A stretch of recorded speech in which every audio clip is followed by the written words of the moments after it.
Hello students, कैसे हैं आप सब। आशा करती हूँ आप अच्छे होंगे और अच्छे से अपनी पढ़ाई कर रहे होंगे। मैं मोनिका रावत आपका स्वागत करती हूँ आईसीटी वर्चुअल क्लासरूम देहरादून में। बच्चों, आज हम क्लास 6 का जो आपका सब्जेक्ट है साइंस का चैप्टर फन विद मैग्नेट्स को कंटिन्यू। बच्चों, पिछले लेक्चर में हमने इस चैप्टर को कंप्लीट कर लिया था, साथ ही साथ हमने इसके जो एक्सरसाइज के क्वेश्चन है स्टार्ट किया था। इसमें हमने फिल इन द ब्लैंक्स यानी 6 स्थानों की पूर्ति की वो कंप्लीट कर दिया था। आज हम जो है अगले प्रश्न की ओर बढ़ेंगे। तो आज का आपका जो पहला प्रश्न है वो है state whether the following statements are true और फॉल्स। यानी आपको ये बताना है कि निम्न में से कौन सी स्टेटमेंट सही है और कौन सी गलत है। जो सही होगी उसके सामने आपको ट्रू या सत्य लिखना है और जो गलत होगी उसके सामने फॉल्स या असत्य लिखना। तो पहला स्टेटमेंट है a cylindrical magnet has only one pole, यानी एक जो बेलनाकार मैग्नेट होता है, चुंबक होता है, का सिर्फ एक ही पोल होता है, एक ही ध्रुव होता है। ये आपसे यहाँ पे पूछा गया है कि क्या यह वाक्य जो है ये जो कथन है या क्या यह सही है या गलत। अब अगर हम पोल्स की बात करें, ध्रुवों की बात करें, तो हमने ये पढ़ा था कि जो आपके मैग्नेट्स होते हैं, चुंबक होते हैं, उसमें दो पोल होते हैं। कितने पोल होते हैं? दो पोल होते हैं, नॉर्थ और साउथ पोल। जितने भी प्रकार के आपके पास मैग्नेट्स है, ये भी आपके मैग्नेट्स है, जैसे आपका बार मैग्नेट हो गया, आपका हॉर्सशू मैग्नेट, यू शेप जिसे आप कहते हैं, यू आकार का जो चुंबक होता है, सिलेंड्रिकल या बेलनाकार चुंबक हो गया, सर्कुलर या गोलीय या वृत्तीय जो चुंबक हो गया। इन सभी में अगर हम पोल की संख्या की बात करें तो हमेशा कांस्टेंट होती है, नहीं होती है, दो। यानी चाहे आपके किसी भी प्रकार के मैग्नेट हो, हर प्रकार के मैग्नेट, हर प्रकार के चुंबक में दो ध्रुव होते हैं। तो यहाँ पे ये कहा गया है कि जो सिलेंड्रिकल मैग्नेट होता है उसमें एक पोल होता है, एक ध्रुव होता है। तो ये स्टेटमेंट जो है बिल्कुल गलत है, क्योंकि आपके मैग्नेट किसी भी प्रकार के हो, सारे मैग्नेट्स में जो पोल होते हैं, जो ध्रुव होते हैं, वो हमेशा दो होते हैं। इसलिए आपका ये जो स्टेटमेंट है वो फॉल्स है, यानी असत्य। असत्य क्या होगा? A cylindrical magnet has two pole, यानी एक बेलनाकार चुंबक के दो ध्रुव होते हैं। ये स्टेटमेंट सही हो। अब हम चलते हैं अगले स्टेटमेंट की ओर। तो अगला स्टेटमेंट है artificial magnets were discovered in Greece. यानी आपसे ये कहा गया है कि जो ग्रीस है, जो यूनान है, वहां पर कृत्रिम चुंबक यानी आर्टिफिशियल मैग्नेट्स को खोजा गया। तो जब हम ग्रीस या यूनान की बात करते हैं तो हमने क्या पढ़ा था? हमने एक स्टोरी पढ़ी थी, कहानी पढ़ी थी, जिसमें हमने ये देखा था कि किस तरीके से एक नेचुरल मैग्नेट यानी प्राकृतिक चुंबक की खोज हुई। और ये जो खोज थी वो यूनान के एक जो है जगह है मैग्नीशिया, वहां पे इसकी खोज की गई। इसके द्वारा की गई। वहां पे हमने ये पढ़ा था कि एक शेफर्ड था कि उसके द्वारा जो है ग्रीस में या जो आपका मैग्नीशिया है वहां पर जो आपके जो नेचुरल मैग्नेट्स होते हैं, जो आपके प्राकृतिक चुंबक होते हैं, उनकी खोज की। ठीक है, तो यहाँ पे अगर हम स्टेटमेंट की बात करें तो ये फॉल्स आएगा, असत्य आएगा, क्योंकि ग्रीस के मैग्नीशिया में जिस मैग्नेट की खोज की गई थी वो एक नेचुरल यानी प्राकृतिक मैग्नेट था। कैसा मैग्नेट था? प्राकृतिक। ठीक है, यहाँ पे कृत्रिम मैग्नेट की बात की। अगले स्टेटमेंट की ओर चलते हैं। तो अगला स्टेटमेंट कहता है similar poles of a magnet repel each other, यानी जो एक समान ध्रुव होते हैं वे एक दूसरे को रिपेल करते हैं, यानी विकर्षित करते हैं। अब यहाँ पर अगर हम बात करें सिमिलर पोल्स की, सिमिलर पोल्स का अर्थ क्या है? एक जैसे पोल। एक जैसे पोल यानी अगर आपके पास दो मैग्नेट है, मान लीजिए आपके पास दो छड़ चुंबक है, एक इसका नॉर्थ पोल है, दूसरा इसका साउथ पोल है। अगर हम सेम ध्रुव यानी एक जैसे जो ध्रुव होते हैं, जैसे कि साउथ साउथ, या अगर हम बात करें नॉर्थ नॉर्थ, अगर हम दक्षिणी दक्षिणी ध्रुव या उत्तरी उत्तरी ध्रुवों को आमने सामने पास पास लेके आते हैं, तो ये कहा गया है कि ये आपस में एक दूसरे को जो है विकर्षित या प्रतिकर्षित करते हैं, या प्रतिकर्षण हमें यहाँ पे दिखाई देता है। तो ये स्टेटमेंट आपसे पूछी गई है कि ये स्टेटमेंट सही है या गलत है। अब जब हम मैग्नेट के पोल्स की प्रॉपर्टी की बात करें, यानी चुंबक के ध्रुवों की प्रॉपर्टी है, गुण है, उसकी बात कर रहे थे, तो हमने जो है इसकी प्रॉपर्टीज के बारे में क्या क्या समझा था। हमने ये जाना था कि जब आपके पास दो चुंबक हैं और दो चुंबक के जो विपरीत ध्रुव होते हैं, जैसे कि नॉर्थ साउथ या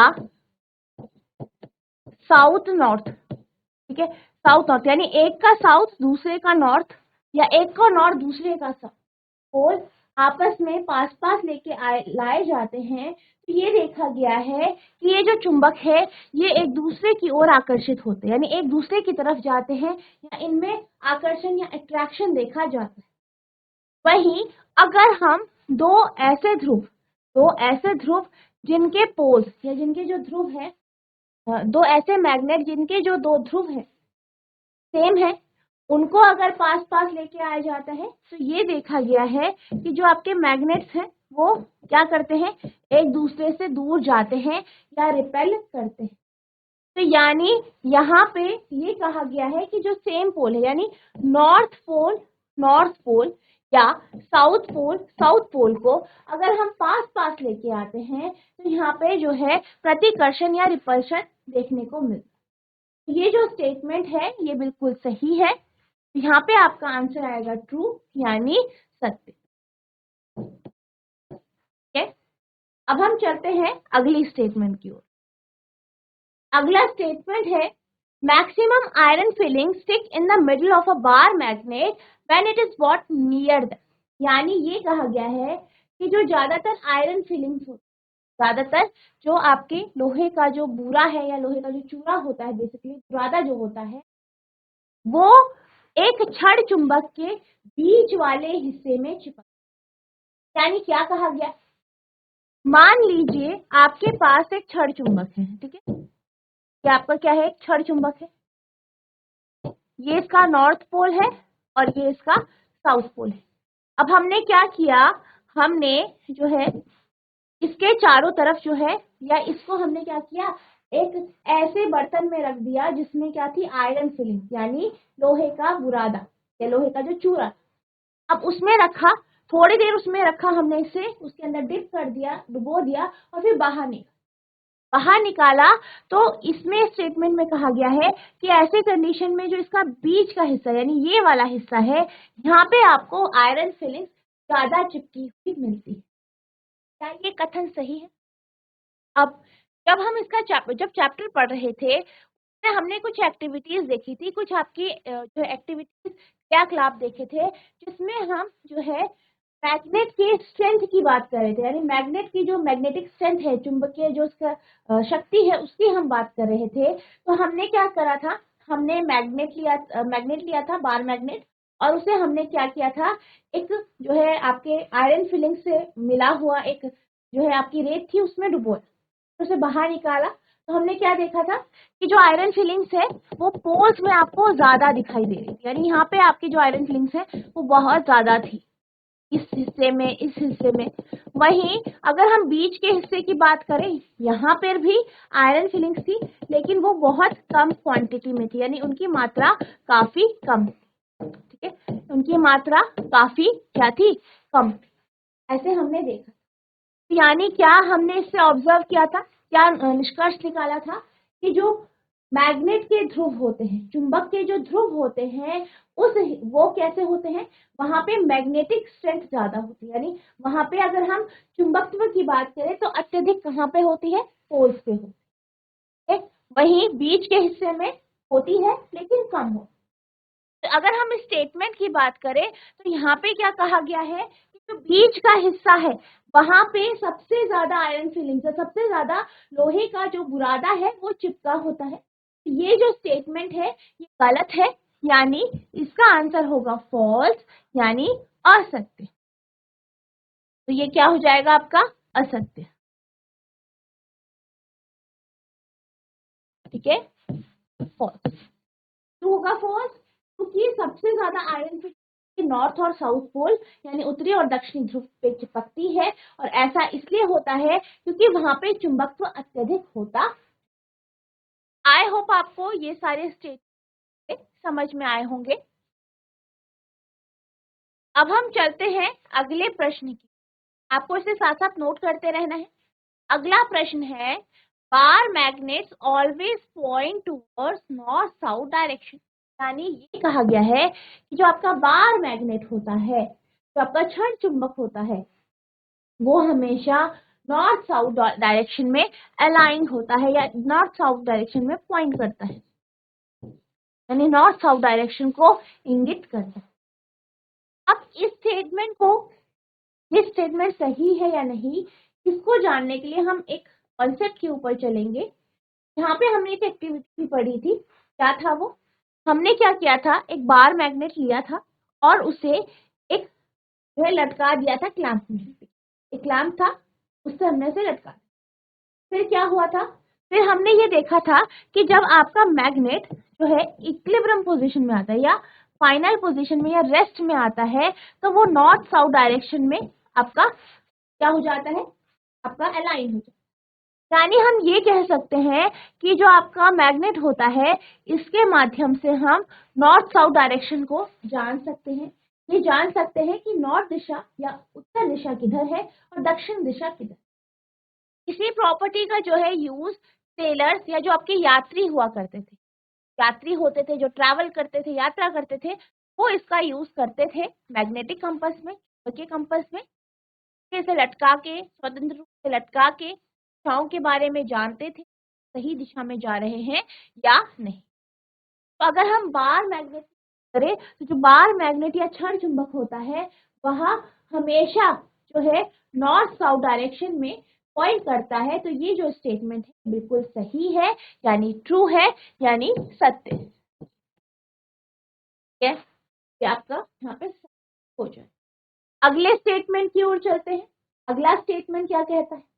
A compass can be used to find east-west direction at any place. यानी ये कहा गया है कि जो आपका कंपास होता है, क्योंकि कंपास बेसिकली, उसके माध्यम से हम किसी भी जगह की ईस्ट वेस्ट यानी पूर्व और पश्चिम दिशा को जान सकते हैं। तो अगर हम इस स्टेटमेंट की बात करें तो ये बिल्कुल सही है। क्यों है सही? क्योंकि अगर हम कंपास की बात करें, ठीक है, कंपास की यहाँ बात करें, जो कि क्या है, आपका चुंबकीय कंपास होता है। चुंबकीय कंपास जो होता है वो आपका कुछ इस तरीके से होता है, ठीक है। तो इसके क्या होता है, ये एक सर्कुलर इसके अंदर होता है और इसके साइड में क्या होती है, डायल्स बनी है। बीच में एक पतला सा जो है मैग्नेटिक निडल होती है, जो आपकी नॉर्थ साउथ डायरेक्शन को दिशा दिखा। अब क्योंकि मैग्नेटिक कंपास में क्या लगा है, आपका मैग्नेट लगा है, तो मैग्नेट के माध्यम से आप नॉर्थ साउथ डायरेक्शन को जान सकते हैं कि नॉर्थ साउथ डायरेक्शन कहाँ पे है। तो इसी तरीके से क्योंकि आपको नॉर्थ साउथ डायरेक्शन पता है, तो आप ईस्ट वेस्ट दिशा को भी यहाँ पे आप जान सकते हैं। तो कंपास है, कंपास के माध्यम से हम ईस्ट वेस्ट यानी पूर्व और पश्चिम दिशा को भी जान पाते हैं, या पूर्व और पश्चिम दिशा को पहचानने में या ढूंढने में हमारा कंपास काफी जो है मदद करता है। उसके माध्यम से हम इन दिशाओं को भी पहचान सकते हैं। ये स्टेटमेंट क्या है आपका, ट्रू है, यानी सत्य। अगला स्टेटमेंट है, रबर इज अ मैग्नेटिक। जो रबर है, ठीक है, जो रबर है वो क्या है, एक चुंबकीय पदार्थ है। ये आपसे कहा गया। अब अगर हम बात करें पदार्थों की, तो यहाँ पे हमने या इस चैप्टर में हमने दो प्रकार के पदार्थ पढ़े। कौन कौन से? चुंबकीय पदार्थ और दूसरा आपका अचुंबकीय पदार्थ।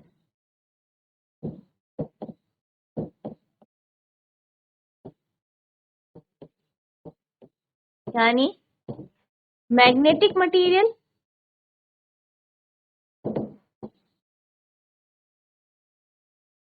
और नॉन मैग्नेटिक मटेरियल।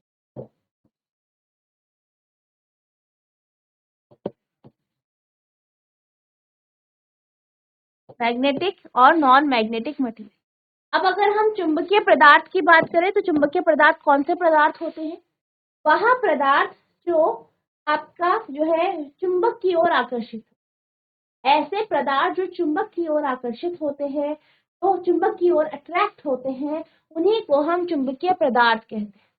वहीं अगर हम अचुंबकीय पदार्थ या नॉन मैग्नेटिक मटेरियल की बात करें तो यह वह पदार्थ है जो चुंबक की ओर आकर्षित नहीं होते, यानी चुंबक की तरफ अट्रैक्ट नहीं होते। अगर हम चुंबकीय पदार्थ के उदाहरण देखें, इसके जो उदाहरण है वो है आयरन यानी लोहा।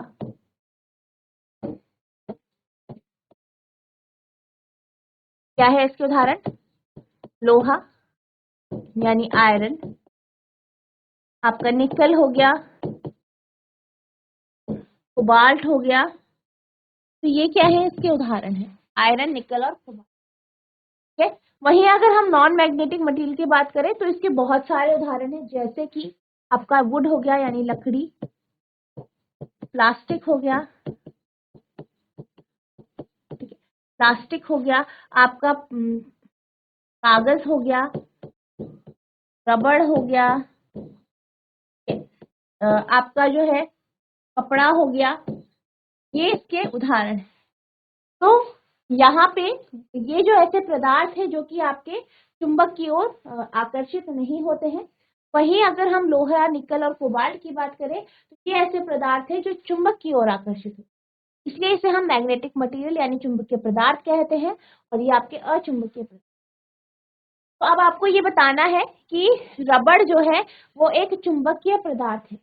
क्या ये जो स्टेटमेंट है ये सही है या गलत है? CIC बीना खास। Good morning ma'am. हाँ जी बेटा, आपका नाम क्या है? स्पीक कीजिए। आरव। आरव जी अच्छा आरव बेटा, आप ये बताइए क्या रबड़ एक चुंबकीय पदार्थ है? ये जो स्टेटमेंट है, ये जो कथन है, ये सही है या गलत है? सर मैम गलत है। Very good. तो क्या आएगा यहाँ पे सही? अगर हम इसको सही करना है तो क्या आएगा? रबड़ कैसा पदार्थ है? अचुंबकीय। Very good. आरव के लिए तालियां बजाएंगे। Very good.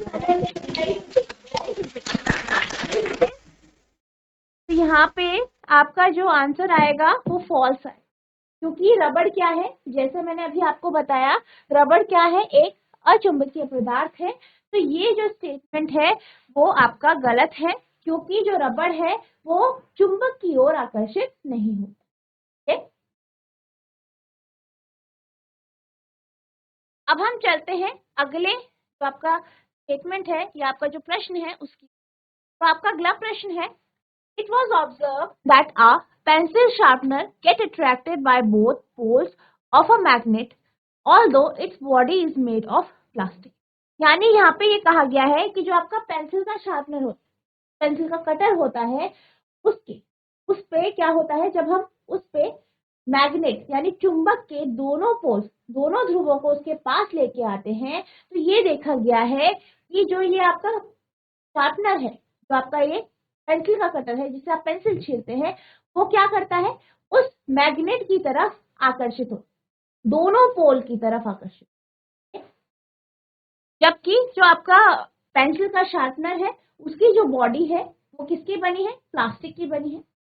Name a material that might have been used to make some part of it.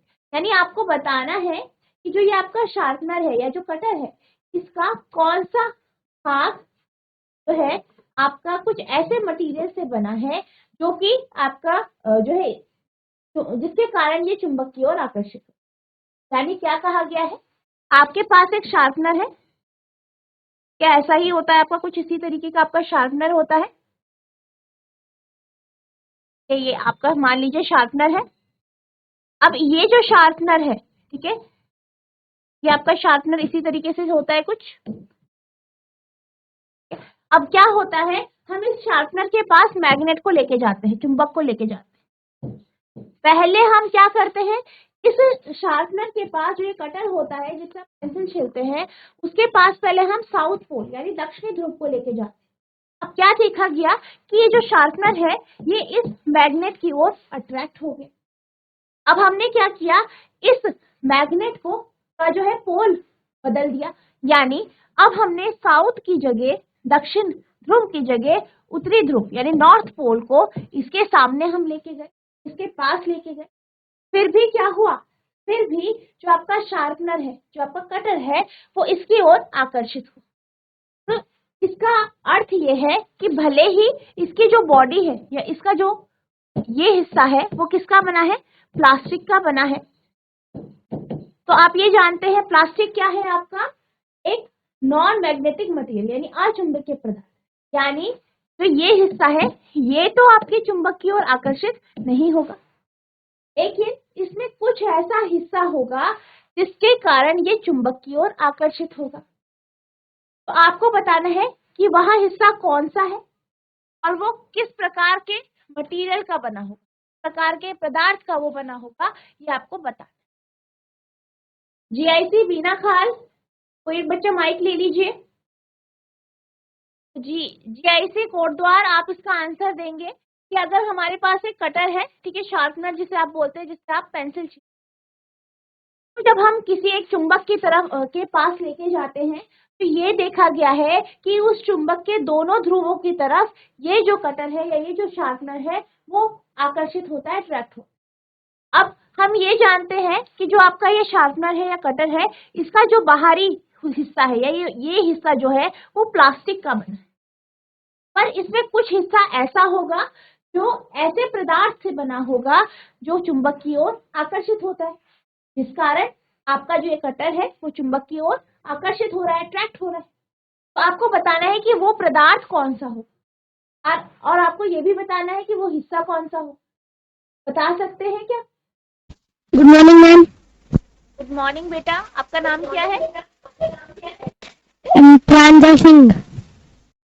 प्रांजल बेटा, आप बताइए कि जो आपका शार्पनर होता है या कटर होता है उसका कौन सा हिस्सा मैग्नेट की तरफ आकर्षित होता है? मैम जो बीच का सिर रहता है। तो ये बीच का हिस्सा है, जी। ठीक है, इसको क्या बोलते हैं, ब्लेड, ठीक है, क्या कहते हैं, ब्लेड। जी। तो ये आपका आकर्षित होता है, तो ये किस प्रकार के पदार्थ का बना होगा? मैम चुंबक के पदार्थ का। वेरी गुड, वेरी गुड बेटा। जैसे कि कैसे, किस उदाहरण दे सकते हैं आप? जी। कोई उदाहरण दे सकते हैं कि किस चीज का बना हो सकता है ये ब्लेड? मैम स्टील का, लोहे का। वेरी गुड, लोहे का बना होता है, वेरी गुड। जिसके लिए सब तालियां बजाएंगे, वेरी गुड बेटा, बैठ जाइए। तो बच्चों, जो आपका शार्पनर होता है या जिसे आप कटर कहते हैं, इसका जो बीच का हिस्सा होता है इसे आप ब्लेड कहते हैं, और ये जो ब्लेड है ये जो है आपके मैग्नेट या चुंबक की ओर आकर्षित होता है, और ये किसका बना होगा, एक प्रकार के चुंबकीय पदार्थ का। तो यानी हो सकता है कि ये जो हिस्सा है वो लोहे का बना हो, जिस कारण जो आपका ये शार्पनर है वो चुंबक की ओर आकर्षित हो।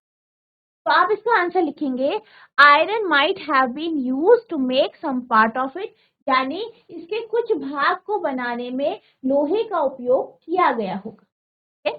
तो वो कुछ भाग क्या है आपका, ब्लेड है। तो आप लिखेंगे इसके कुछ भाग को बनाने में लोहे का उपयोग किया गया होगा।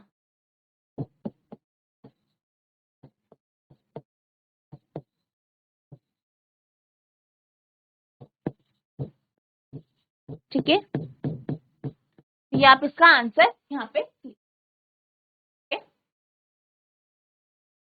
आप नोट करेंगे।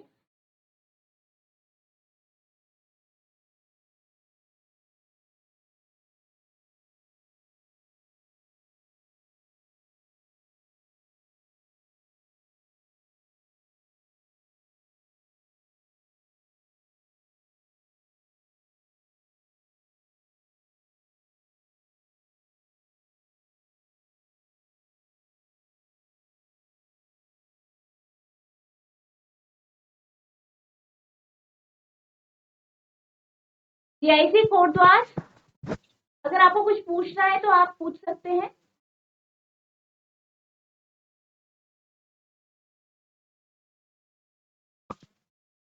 मैम आवाज आ रही है? हाँ जी, अच्छे से आ रही है बेटा आवाज। ठीक है बेटा, बैठ जाइए। मैम आप क्वेश्चन दोबारा बता दो। क्वेश्चन यहाँ पे ये कहा गया है कि जो आपका पेंसिल का शार्पनर होता है, पेंसिल का कटर होता है, उसके हम पास जो है एक मैग्नेट यानी चुंबक को लेके आए। चुंबक लेके आए, पहले चुंबक का एक पोल लेके आए यानी एक ध्रुव लेके आए। मान लीजिए हम नॉर्थ पोल को या उत्तरी ध्रुव को जो है शार्पनर के पास या कटर के पास लेके, तो क्या देखा गया कि जो कटर है वो आपके चुंबक की ओर आकर्षित हो रहा है। फिर हमने क्या किया, फिर चुंबक का जो पोल है वो चेंज कर दिया, उसका ध्रुव बदल दिया। यानी पहले तो हम इसे नॉर्थ पोल की तरफ लेके आए, अब हमने क्या किया, यहाँ पे साउथ पोल रख दिया यानी दक्षिणी ध्रुव रख दक्षिणी ध्रुव रखा। तो हमने क्या देखा कि जो आपका कटर है या जो शार्पनर है वो आपके चुंबक की ओर आकर्षित हो रहा है। दोनों केसेस में क्या हो रहा है, जो आपका कटर है वो चुंबक की ओर आकर्षित हो रहा है। लेकिन हम एक बात जानते हैं, क्या जानते हैं कि जो आपका कटर है उसकी बॉडी प्लास्टिक की बनी है, और प्लास्टिक क्या होता है, अचुंबकीय पदार्थ, नॉन मैग्नेटिक। यानी यह एक ऐसा पदार्थ है जो चुंबक की ओर आकर्षित नहीं होता, लेकिन फिर भी आपका जो शार्पनर है या कटर है वो चुंबक की ओर आकर्षित हो रहा है। तो इसका मतलब ये है कि इसका कुछ ऐसा भाग होगा जो चुंबकीय पदार्थ से बना हो। तो यहाँ पे कटर की जो ब्लेड होती है, जो बीच का हिस्सा है ये ब्लेड, ठीक है, जिससे आपकी पेंसिल छिलती है या आप अपनी पेंसिल को शार्पन करते हैं। तो ये जो हिस्सा होता है ये जो है आपका मैग्नेटिक मटेरियल यानी चुंबकीय पदार्थ का बना होता है। जैसे कि हो सकता है ये जो ब्लेड है वो आयरन या लोहे की बनी हो, इसी कारण ये जो आपका शार्पनर है वो चुंबक की ओर आकर्षित हो। ठीक है, तो मैंने आपको यहाँ पे ये समझा दिया है। आपको समझ में आ गया है? अगर आ गया है तो हाथ खड़ा कीजिए। अब हम चलते हैं अगले प्रश्न की ओर। अगला प्रश्न है, column 1 shows different position in which one pole of a magnet is placed।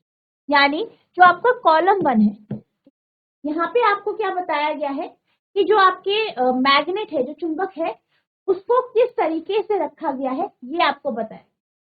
जैसे कि आपके पास दो चुंबक है, उनको किस तरीके से आपस में अरेंज किया गया है, आपस में रखा गया है, ये आपको कॉलम 1 में बताया गया। Column 2 indicates the resulting action between them. और जो ये कॉलम 2 है ये बताता है कि जो हमने दो चुंबक रखे हैं, जिस तरीके से रखे हैं, तो उस कंडीशन में हमने क्या क्या देखा या क्या ऑब्जर्व किया, उनके बीच में क्या हो रहा था, ये हमने देखा। तो ये ऑब्जर्वेशन हमने कॉलम 2 में लिखी। Fill in the blanks. अब आपको क्या करना है, यहाँ पे जो ब्लैंक्स है, जो खाली स्थान है, उसे भरना है। तो सबसे पहले है कि हमने क्या किया, पहले चुंबक का उत्तरी ध्रुव और दूसरे चुंबक का उत्तरी ध्रुव आमने सामने रखा। मान लीजिए इस तरीके से, ये उत्तरी ध्रुव है, दक्षिणी ध्रुव है, नॉर्थ पोल और साउथ पोल, ये आपका नॉर्थ, ये आपका साउथ, इन दोनों को हमने पास पास रखा। जब हम चुंबक के दोनों नॉर्थ पोल या उत्तरी ध्रुवों को सामने सामने रखेंगे तो आप क्या ऑब्जर्व करेंगे, क्या देखेंगे, क्या होगा चुंबक के बीच में। जीआईसी कोटद्वार, तो एक बच्चा माइक ले लीजिए। Yes ma'am. बेटा यहाँ पे आपसे मैंने क्या पूछा है, क्या बता सकते हैं? तो यहाँ पे मैंने आपसे पूछा है कि यहाँ पे आपके पास दो कॉलम दिए, ठीक है। पहले में आपको बताया गया है कि दो चुंबकों को किस तरीके से अरेंज किया गया है, किस तरीके से रखा गया है। दूसरे कॉलम में ये बताना है कि इनके बीच में क्या होगा, क्या चीज आप ऑब्जर्व करेंगे, क्या देखेंगे। पहले क्या हुआ, हमने दो चुंबक लिए, दोनों चुंबक के जो उत्तरी ध्रुव है, नॉर्थ पोल है, उन्हें सामने सामने रखा। अगर हम दो चुंबक के नॉर्थ पोल को, उत्तरी ध्रुव को आमने सामने रखते हैं तो क्या होता है? जीआईसी कोटद्वार, आपने एक चुंबक लिया, उसका नॉर्थ पोल और दूसरे चुंबक का नॉर्थ पोल सामने सामने लेके आए, तो आप क्या देखेंगे, क्या होगा? आपका नाम क्या है? मैम अगर हम निशांत। निशांत बेटा, आप बताइए क्या होगा आंसर? मैम रेपुलेशन। मैम अगर हम नॉर्थ और साउथ, अगर हम नॉर्थ को अट्रैक्ट नहीं जाएगी तो मैग्नेट दूर दूर जाएगी। जाती है। ठीक है, क्या बोलते हैं उसे? क्या बोलते हैं बेटा उसे? मैम आपने बिल्कुल सही बोला। क्या बोलते हैं? मैम रेपुलेशन। नहीं, रेपुलेशन नहीं बोलते बेटा, उसे बोलते हैं रिपल्शन। क्या बोलते हैं? रिपल्शन। हाँ, रिपल्शन। ठीक है, आपने बिल्कुल सही आंसर दिया, सब तालियां बजाएंगे, वेरी गुड बेटा। जब भी हम दो चुंबक के जो आपके नॉर्थ पोल है, ध्रुव हैं, उनको हम पास पास लेके आते हैं, तो ये देखा गया है कि दोनों के दोनों जो आपके चुंबक है वो एक दूसरे से दूर जाते, यानी इनके बीच में क्या होता है? रिपल्शन होता है। ठीक है, क्या होता है? रिपल्शन, या जिसे आप क्या कहते हैं? प्रतिकर्षण या विकर्षण।